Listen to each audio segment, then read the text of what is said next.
Before we get into today's episode, let me tell you about Indie Drop-In Network.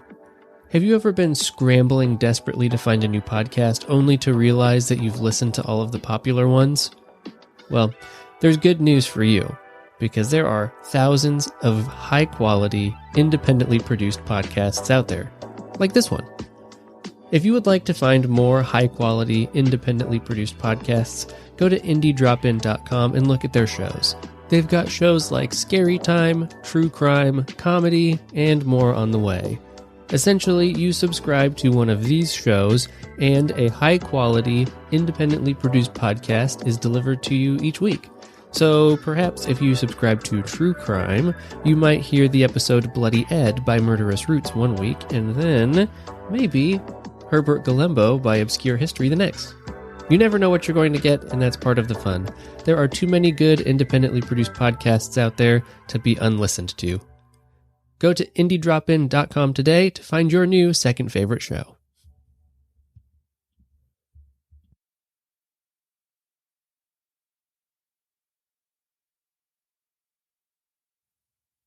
If you listen to this show every week, you might be surprised to hear my voice at this particular moment. Generally speaking, there is the dramatic music with the build-up, and then I say, "My name is Josh, and this is Obscure History," which is only partially an Aaron Mahnke ripoff. And then there's the big, beat, and then it fades away, and then I get into a very fun story. But however, that is not happening this week due to multiple reasons, which I am sure you do not really care about. I am not releasing an episode this week. I'm very sad about that. I pride myself on my consistency, and I just bought a new microphone that I've been dying to really test out. So I'm a little disappointed. However, I am not leaving you completely empty-handed. There is going to be a very interesting episode of History with Jackson that I'm featuring on this episode. If you are so inclined, go ahead, listen to it, go subscribe to Jackson's work. He is a real historian. He just wrote a book, which I will feature the information for in the show notes, and I believe he talks about it a bit in the episode.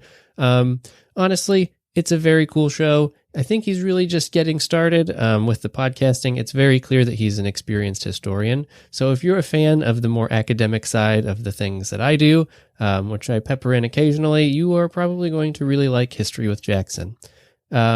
Like I said, there's going to be links in the show notes to History with Jackson, his book, and also Indie Drop-In Network. Go ahead and check them out. Greg's a friend of the show, and I always like to support friends.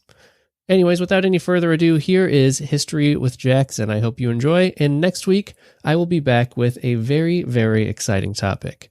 A little bit of a spoiler, we're talking about skateboarding. Okay, I'll talk to you guys next week. Hello and welcome to the History with Jackson podcast here on Obscure History. I'm Jackson, and I'd like to thank Josh for inviting me to send in this episode for you guys to listen to.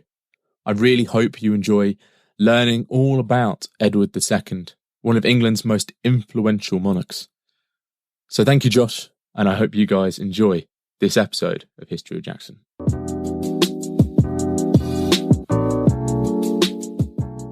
Now I'm finally feeling well enough just to get back into this and start looking at the English and British Monarchy series and picking up right where we left off by looking at Edward I. Now, as always, we will look at who he was, his early life, his reign, his death, and then bring that all together to analyse whether he was a good king or not. Who was Edward I? Now, Edward was born in 1239 at the Palace of Westminster to Henry III and Eleanor of Provence. Henry named him after his idol, Edward the Confessor, and Edward grew to be a large and imposing man of about 6'2". He also became a renowned warrior and swordsman. So what was Edward's early life like? Well, Edward became a key pawn in his father's actions from an early age, and owing to the growing power of Castile and its threat to Gascony, Edward was married to Eleanor of Castile to create a lasting alliance between England and Castile to protect Henry's continental possessions. Edward didn't always have the best of relationships with his father. Despite his father bestowing lands upon Edward, Edward rarely ever saw the revenue from these lands, as it either went to his father or one of the major barons who controlled the land on behalf of Edward. One example of Edward getting involved with conflicts that his father didn't want him to get involved with, and supporting people that his father didn't want him to get support from or give support to, was in 1259, when Edward gained the support and supported Simon de Montfort in France to protect his own lands. And in Henry's absence from England, Edward promoted Simon de Montfort's supporters in government. However, after Henry III returned to England, Edward and Henry reconciled. And after de Montfort's exile from England, Edward became a staunch supporter of royal power and Henry's own personal authority. And he took control of the royalist forces in the Second Baronial War and defeated Simon de Montfort and the barons.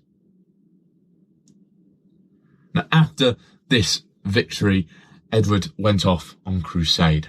The crusade that Edward went off on was largely unsuccessful. In 1272, Edward received news that his father had passed away and began to make his way home. So what was Edward's reign like? Now, whilst Edward had been declared king in 1272, he did not manage to return home until 1274. And upon his return, Edward was coronated and he received homage from Alexander III of Scotland. This homage gave Edward a large amount of control over Britain, but he did not have much control over Wales, as Llewellyn refused to pay homage to Edward. In punishment for refusing to pay homage, Edward declared war on Wales and Llewellyn in 1276. He managed to gain control over Wales, but allowed Llewellyn to stay as Prince of Wales. However, in 1282, this conflict reignited, and Edward fully conquered Wales and killed Llewellyn in the process. He incorporated Wales into the English kingdom, imposing English laws and initiating a massive castle building programme to fully let the Welsh know who was in control. To fully consolidate control over Wales, Edward later had his son made Prince of Wales. In 1286, Alexander III of Scotland passed away, leaving his 3-year-old daughter, Margaret, as the heir. Now, she passed away in 1290, and this threw the Scottish throne into a succession crisis. Now, Edward, as the overlord of Scotland, got involved in this crisis and appointed John Balliol as the King of Scotland. However, John Balliol angered Edward by allying himself with France.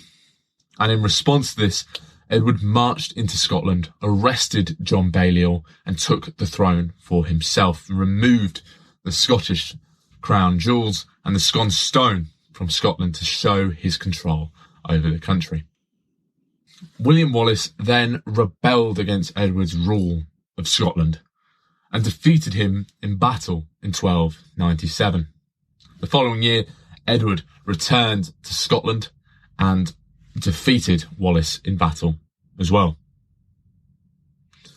John Balliol then appointed John Comyn as his regent in Scotland, and they defeated the English at the Battle of Roslin. In response to this defeat, Edward mounted a full-scale invasion of Scotland, and he defeated John Comyn in battle and took control of Scotland. And then in 1305, he had Wallace executed. Now, we have clearly shown that Edward was a skilled warrior, but what was he like at home? Now, at home, he made a series of reforms and issued several statutes. And one of these statutes was the Statute of Jewry. The Statute of Jewry required the Jews of England to wear yellow badges and to prevent them from lending money with interest. This statute was then followed by the expulsion of the Jews from England in 1290. This was done as the Jews had fulfilled their economic usefulness to Edward. And by expelling them, he was able to seize their property and raise money with Parliament for their various military campaigns. Edward was able to do this as the Jews in England were seen as Edward's own personal property, and their property, by extension, was his. This wave of Edwardian anti-Semitism stemmed from the 1270s and featured arrests and executions. Edward also reformed Parliament at the 1295 Model Parliament. This Parliament not only included members from the clergy and the lords, but 2 knights and 2 representatives from each borough. This Parliament gave Edward the right to raise taxes in order to fund his military campaigns. Edward also reformed the court, creating the King's Bench, the Court of Common Pleas, and the Court of the Exchequer. These 3 branches made it easier for judgments to be passed and for the right areas to deal with the right cases. Edward also fulfilled the first duty of kingship, which was to produce an heir, as he had between 14 and 16 children with Eleanor of Castile, 5 of which were boys, and he had 3 children with Margaret of France, 2 of which were boys. So he clearly made his heir and several spares in order to continue the dynasty. In 1306, Edward's Scottish ally Robert the Bruce turned on him and murdered the regent of Scotland and declared himself king. Now, in response to this, Edward marched north to issue a punishment. Edward's journey north began in 1307, but he developed dysentery before being able to defeat Robert the Bruce in battle. He left his 5th and eldest son, Edward, as his heir. Now, was Edward a good king? Now, Edward I, the person and his reign have been subject to much academic debate. Many Scots believed and believe that Edward was a cruel and vindictive king. But you only need to look at lists of the greatest English kings to see the English perspective of how highly rated Edward was and still is. Now we can see that Edward was a very, very skilled military commander, and he was able to rebuild the respect for the crown during and after his father's reign. He also made substantial and lasting changes to English government. However, Edward could be cruel and vindictive, and we can see this in his treatment towards the Jews during his reign. However, it's important to remember not to treat the past or judge the past with the standards of today, and Edward's anti-Semitism was commonplace for the time. My judgment is that Edward was the king that England needed at the time, and he was a good king of the period. Now, as always, I'm going to recommend some books that you guys can go away and look at to learn more about Edward. Now, first of all, you probably know the books already, but it's Simon Schama's The History of Britain, Volume 1. This book is really great. It has pictures and diagrams, so you can understand the battles and the movements just a little bit easier. I think it's got a great section on Edward I.